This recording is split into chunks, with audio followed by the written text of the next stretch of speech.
还回去跟国中老师说对不起，反正现在都要校庆了，对吧？很多国中校庆，你们最近有没有国中校庆？延平校庆，有没有同学是延平的？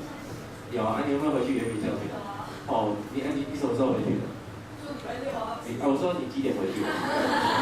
这同学有点像，注意他一下，好像是礼拜六啊，不然他礼拜几？难不成礼拜五吗？你几点回去啊？9点到1点。哇，你回去那么久，你有看到我吗？你没看到我，因为只想到你自己。然后我有回去，我大概4点半回去。那4点半回去的时候，你要延平嘛？延平就是一个小小的门，很像侧门，但是实际上是它的大门。OK， 对。重点是我从那个他们那个转角那边停好车，牵着我儿子走进去，从讲台那边就有那种女生都在地上看到，就咪咪严老师，那时候他们叫我咪咪，而且你可以从他叫我的名字里面，可以大概知道他是什么年代的。叫咪咪严老师，那个就是大概属于我一开始教书的那个前3年，那个时候的学生叫咪咪严。现在在哪里啊？这个时候你大概从他叫你的名字，就大概知道他的年代。他的年代就是大学研究所去毕业才工作的哦。就你现在在工作啊？再走2步还没有到校门口哦，就到那个看板的那个布告栏那边了。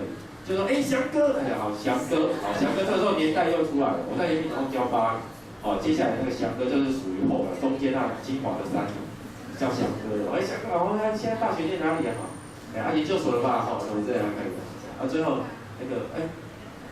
最后面再走一点点就会出现了，老师然后叫老师，这个时候已经开始有点健忘。那个时候我已经有点，因为那时候我也教的学生要男生班比较多，所以要有点威严，又很凶，所以他们都只能叫我老师，不能叫翔哥。叫翔哥都是女生。后来，不要嘛。你们都拿那个白纸，我不知道干嘛。我那天在隔壁班上课，我就看到你们在上，好像是物理课吧。那个人就一直人形立牌就在，我一直很想要把它搓掉，你知道吗？你们别的老师看到不会说什么吗？同学，你眼睛打开好不好？大家有没有想开眼睛？有了，有打开。现在不是有那个美图修嘛？你现在帮我那个修一下，再放上去。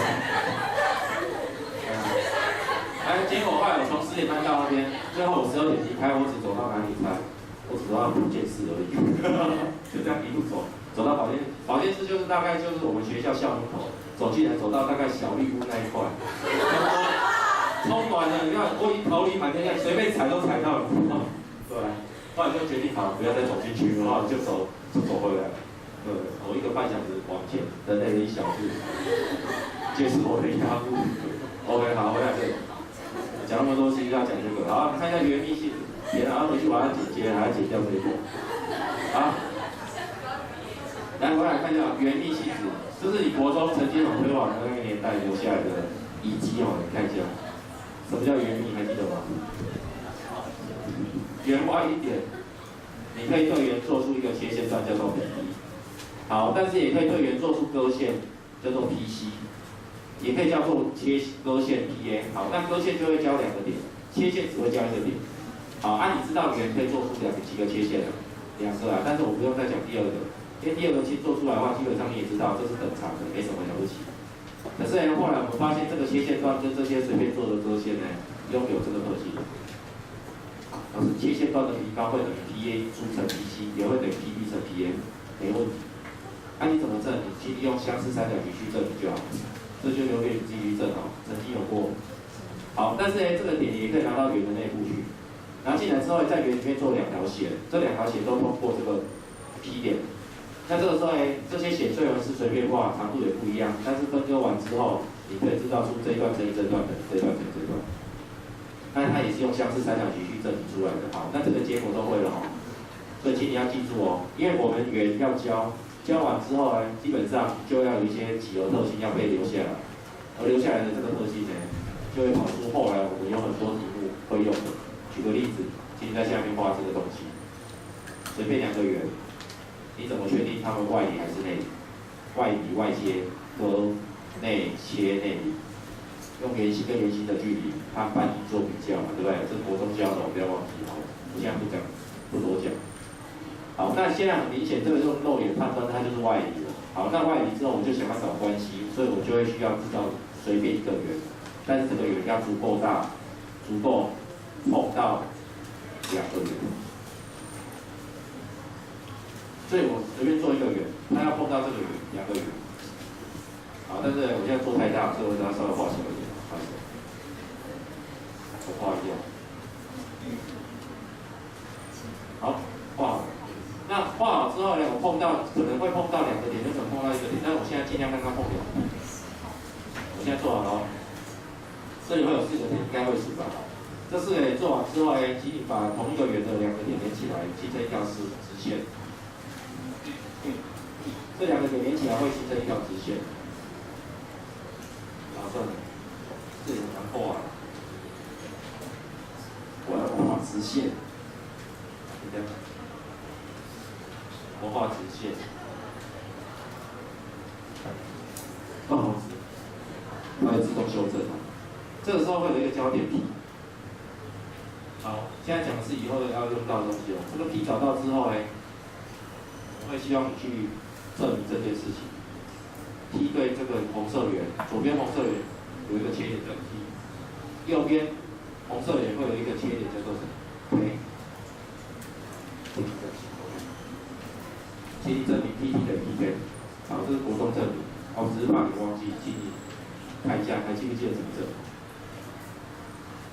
怎么证明我这样子做出来的这个 P 点，它是可以到左边红色圆的切点，或者到右边红色圆的切点？可以证吗？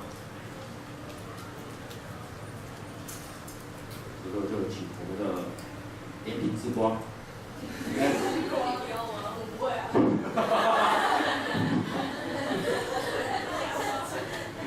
有录下来。好，那我们接下来请来一个离延平最近的另外一间龙门龙门的有没有？接下来放龙门。龙门吗？什么？有没有龙门的？谁？没有要承认，都不是龙门的吗？有新竹来的吗？我们来自新竹的同学朋友，有没有新竹的朋友？哪一位？你有？你是新竹来的还是？你有？哎，新竹的同学，新竹也不会啊，那全台湾省都没会的吗？你看你们怎么进来的？可是我们墙壁有破洞吗？你们爬进来的？怎么证啊？我知道有些同学是害羞啊。怎样？怎么证？对啊，他说上面这个就好了。基隆来了，基隆马上投手。这句话不是讲了吗？我们现在就这句话讲完之后，就可以证明这句话，因为你可以知道这一段平方可以什么，这一段乘以这一段，没有错。那这个时候，请看绿色圆，在绿色圆里面的这一段乘以这一段，不就在这一段乘以这一段？那看完之后再看红色圆，红色的这一段乘以这一段，不就是 PK 平方？最后 PT 平方乘以 PK 平方是正反的。所以绿色圆它是一个桥梁。好，但是我要现在要教你的东西是，我们先回到另外一个价值里面去就是老师，我们刚才学了2G、2+2又回到23。其实我从2G开始就会告诉你说，我们会给你一个图形，那个图形它有一些特色，请你用这个特色把它转换成代数式，对不对？所以今天教你圆的方程式是用它的特色写出来的。可是后来慢慢的，有一些图形的特色没有那么简单。好，那个图形的特色是什么？那个图形的特色是，今天有一个图我也不知道。但是那个图有一个很重要的条件，它到这个圆的切线跟到这个圆的切线长度都一样。今天有一个图它的上面的点都能满足到这里的长度，切线长度跟到这里的切线长度都一样。请问一下这个点会是什么图？你把它画出来。你画不出来，那很好你请你把它方程式找出来。老师，我怎么知道方程式？你不知道方程式，但是你知道它几何特性它几何特性是什么？到这2点怎样的距离？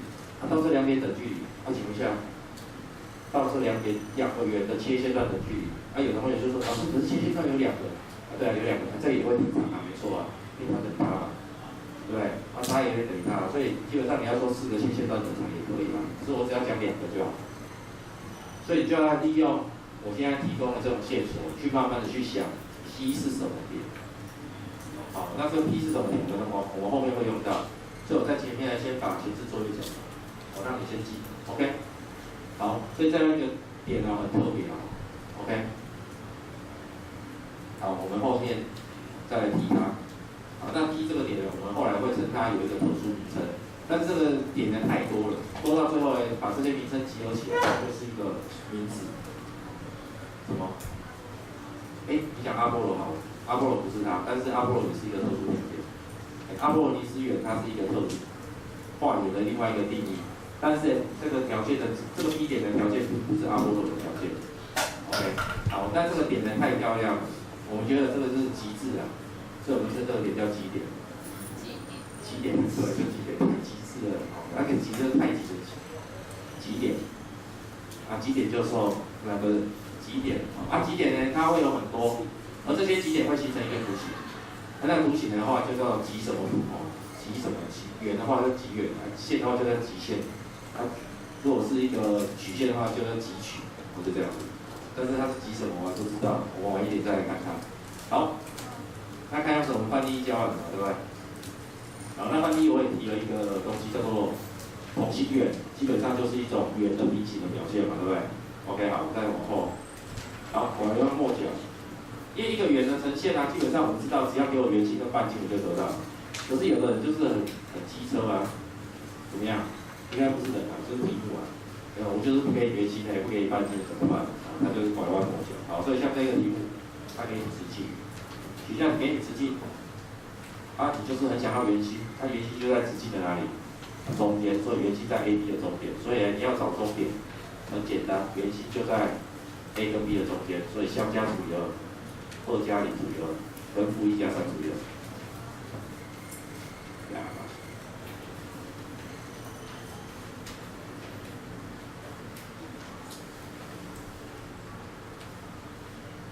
OK， 这样可以吗？好，那半径怎么办？半径我也不知道，可是圆心都找到了，那圆心到随便一个点 A 点或 B 点，距离就是半径。所以今天第一题我解完了，因为你可以从你找一个圆需要的条件先确定好，那就是圆心跟半径。那接下来从有效的条件里面去找到你要的东西 ，OK， 这就是应用嘛，对不对？所以从直径去找到圆心跟找到半径 ，OK， 大家都问。老师，那半径可不可以说 AB 距离的一半？也可以，反正你都能找。所以这个题目呢，答案应该已经没问题了。所以我就快速写一遍。这圆心是1逗点1啊，那半径是多少？就1到2负1的距离就是1跟号。好，距离公式大家应该还记得哦 ，x 减 x 平方加上 y 减 y 平方开根号。好，可以好。好，那有了之后圆的方程式就写好了，就是 x 减1的平方加上 y 减1的平方等于半径的平方，记得半径的平方要写好。好，那我这边讲一下这一次考试，如果你不小心，老师，答案是这个，可是我就是那种意犹未尽，你知道，你写久了就会觉得，老师这里应该是要25的，为什么？因为他觉得这里是 r 平方，r 平方应该写完全不用数，给我一些5过于我再平方一次，所以他就写20。好，那请问一下，一题5分，这一题要扣几分？还是扣5分？为什么？半径写错那就不同的圆所以这个不会给你扣几分所以该是5的就是5你听懂意思吗？因为你已经把半径平方了，那就是5。你不要看到5就觉得好像还没平方，那种感觉就好像没平方你会死一样。好，那我要讲一下，在几年前曾经有一个题目是这样，他说：请将下列图形的圆心跟半径写出来，就这么简单，一个2分，总共10分。那其中有一个问题是问这个。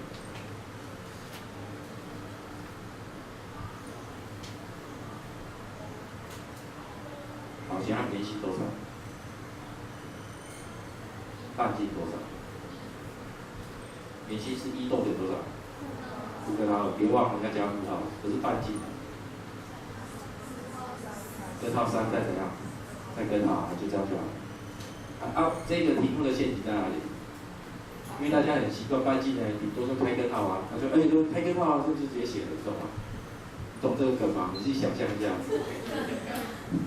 是我的梗，好不好？你懂这个梗吗？就是他圆写好了，很多人看到根号3就已经认定老师这就是半径了。看根号网就是长这样啊，你写3，我就会写根号3啊，你写根号3就是根号3了，不要再根号，结果他就写根号3错了，还要再开根号1次，因为这个东西是什么？这是 R 平方。你现在写的是一般标准式哦，你不是写定义式哦，你懂意思吗？因为现在写的这个地方，在圆的标准式里面叫做 R 平方。如果我问你 R， 请你要再加上开根号，你不能用你以前的经验告诉你说，你 R 平方写5，好，那我 R 就写根号5，我只要写的根号就是半径，不是啊，没人跟你说写的根号就是半径 ，OK， 你懂吗？好，那这个答案呢，有同学说老师我写这样可不可以？也可以啊，这没问题啊，你写这样可不可以？也可以啊，好，但是你写这样就不可以了，那个4就给我乖乖待在这里面，不要给我跑出来，跑出来我就死掉了 ，OK， 这样不要，这好像小学生，好，这样讲完。可以吗？我要把这边擦掉。OK， 好，那接下来我们要看第二题。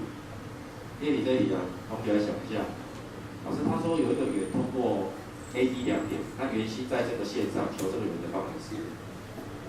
那我们的问题还是一样。等一下，第二题先等一下，我第一题还有一个还没讲。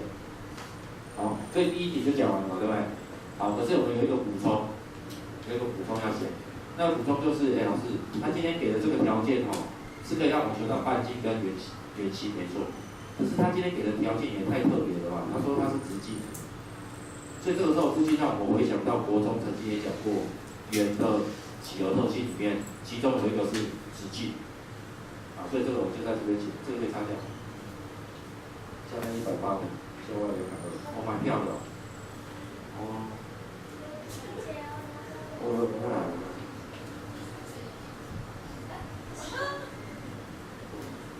看一下他到底赢我在哪边。好，所以我们要讲的另外一件事情就是讲圆。如果你给的是直径，好，他今天给的直径是一个2-1跟一个0-3，2-1和0-3。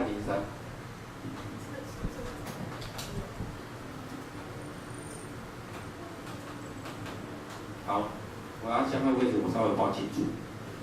请问一下，在国中告诉你，如果你在圆里面看到一条直径，那个时候好像会顺便教一个东西，就是圆上面随便一个点，好像都会发现一件事情，什么事？跟它连起来会怎么样？直角。所以这算不算是一个几何特性？算，为什么？因为如果你不是圆上的点，在圆外连起来，这个角就会怎么样？小于直角。为什么？因为这叫做圆外角，圆外角等于所对弧所夹弧差的一半。那这个弧为是一半的弧叫180，180减什么东西都会变小，变小之后的一半就小于90度了嘛，对不对？好，那如果你在圆内的话呢，这个叫做圆内角。圆内角等于所夹两弧合的一半，你有180再加一个东西的一半，那就超过90度了。所以今天能90度的话，太好了，它一定在圆上。所以这个几何特性不会去形容圆上的特性。圆上点的特性可以，它足够形容，所以我们在写圆的方程式里面呢，我们对于只要有可以形容圆的几何特性，我们都愿意把它转换成代数式来写。所以我们现在就要转换这个代数式，这个代数式就是90度。所以请问一下，在代数式里面可以把90度衬托出来的，现在唯一学过的就是什么？斜率，斜率相乘会等多少？负1。所以这个斜率跟这个斜率相乘会等于负1。所以你愿意把这个代数，这个几何特性转换成代数式，那个代数式就是 y 减掉3的斜率，你们两个的斜率跟你们两个的斜率相乘会等于负1。好，第二个。所以我现在黄色这个东西也是利用直角的几何特性写出来的代数式，好，所以这个代数式是满足形容圆的一个方法，这样合理。好，但是我刚才的形容词里面我用的是斜率，好，但是你也可以知道，就是斜率它本身在坐标平面上的存在，就是有一个什么漏洞。好，那这个表现方式也会让这个图形有漏洞。好，什么漏洞？就是分母等于0的时候的漏洞，所以请问一下，在这个图白色这个圆上面，你这个黄色方程式有一些地方跑不出来。第一个地方就是它，你绝对不能把它带进去。为什么？因为你 S 等于2啊，我带进去这里就发生悲剧了，因为你这个式子就是分母为0，所以你没有这个图，你没有这个点。那表示你也没有这个点，为什么？因为你带进去这里就0了。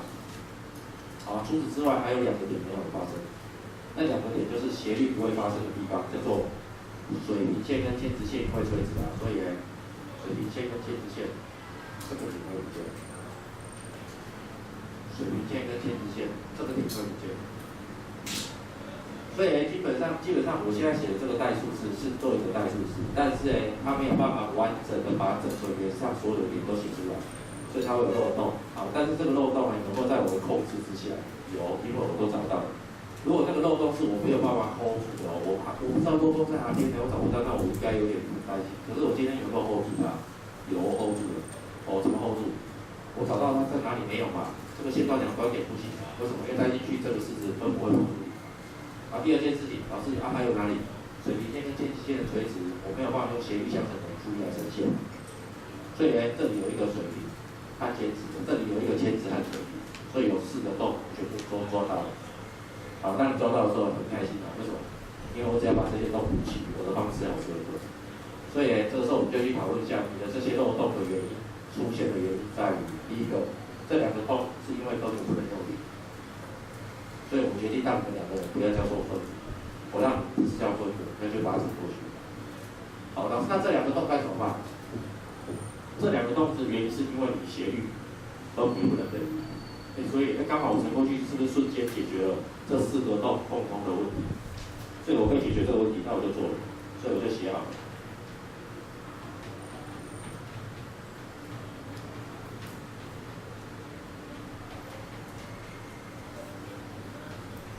好，写到这里。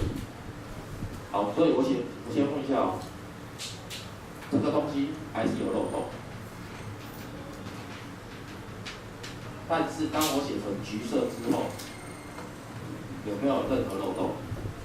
就没有任何漏洞。你刚才所讲的4个漏洞，我说我可以掌握我今天有哪里有漏洞，对不对？我掌握住了，而我把这个掌握住的漏洞全部都补好了，那我现在还有没有洞？没有了，所以这就是方程式。所以你要接受这是方程式，好，但是这个方程式不是我喜欢的，所以因为左边的东西，右边的东西还减了，所以我决定把它减成怎么样？整个东西搬过去就变成加，所以就写成了。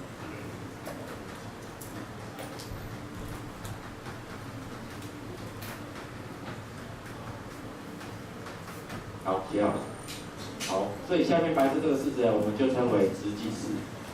老师他写的方法跟我们一般写的闭记式、一般式跟标准式的长相都不太一样。因为我们在写的前面那几种式，大多数都是配方配好的。可是我这个东西有没有配方配好？没有。好，它长相是长相。好，老师，那它存在的几何特性有没有被继续保留住？有。因为你刚才在呈现你的直记是用0、3跟2-1，它有把0、3留下来，它有把2-1保留在这个方程式里面，它有把直径的2端点继续在这个式子里面继续呈现出来，所以这一个式子我们称它叫做直径式，而且它有保留出这个图形该有的条件，所以这个式子我们也可以把它学一下。好，可以看一下，所以你就多学到了一个直线的表现方式。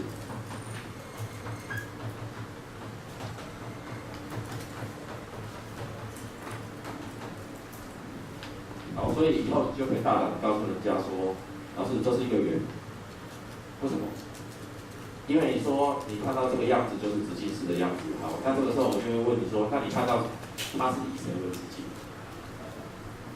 答案是 A、C、D、D， 有没有看到 ？A、C、D、E。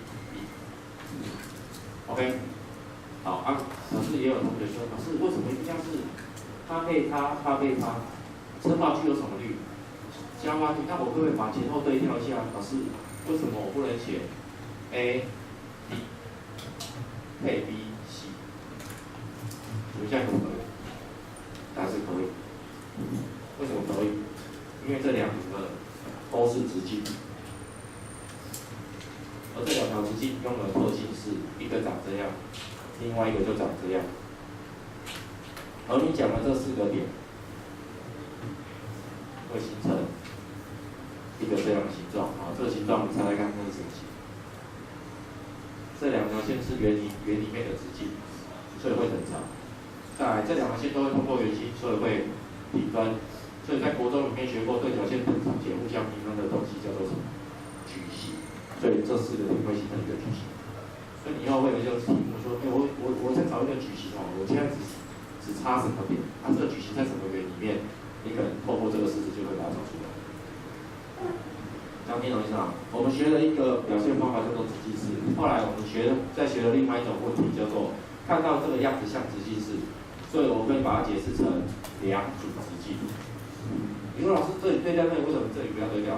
对调完之后是一样的结果，OK， 所以我只要对调一个就好，之后你就会制造出两组直径，而这两组直径的对角的这些端点会形成所谓的矩形特性，这样可以接受吗？好，可以自己看一下。好，所以半天有教案，结果你看下课。好，那所以第2小题啊，我就用最快的方法讲。好，所以第2小题我们要看一下。所以慢慢的你在写一个图形、写一个方程式的时候，你应该要先走有图形。有了图形之后，你就会想它有什么条件。几个条件，在这个几个条件之下，我会用什么代数式去解决它？所以今天它题目说有一个圆通过2点，你先点2点再画圆吗？还是先画圆再画2点吗？如果是我画，我先把圆画出来。那你说 A、B 2点我再画，因为这样我会比较好画。但是呢，你说圆心在哪里？圆心在这条线上，所以这条线呢，我就帮你画一下，我就随便画圆心，结果通过这条线。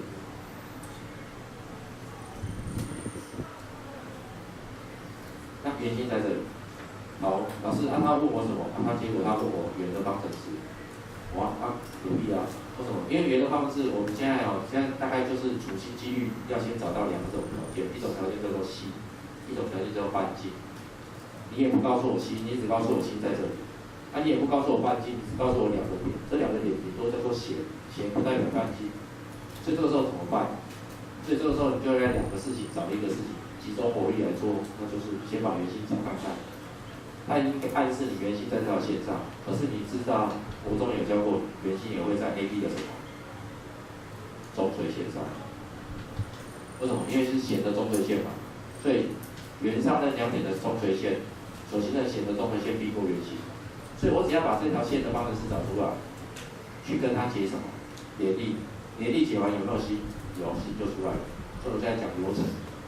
这个流程已经 OK 了，已经到一半了。因为当圆心找出来，半径就指日可待。为什么？因为半径就是圆心到可以随便圆上一个点的距离，半径就有圆心有半径，好，这一题结束了。OK， 这样可以吗？所以我是讲过程，我不写解法。好，那这个解法里面有一个东西叫做中垂线，我想应该不用我教了哈。中垂线在2之一里面就教过了哈。OK， 也教完了，真是个优秀。好，恐怖的地方在第3题。所以第3题大家应该都会有实验，就是第3题不解。那第4题呢，大家可以尝试看看。那第5题的话，你有没有看到有一个东西？他说：“我们共圆心呢，所以该怎么做？试一下。”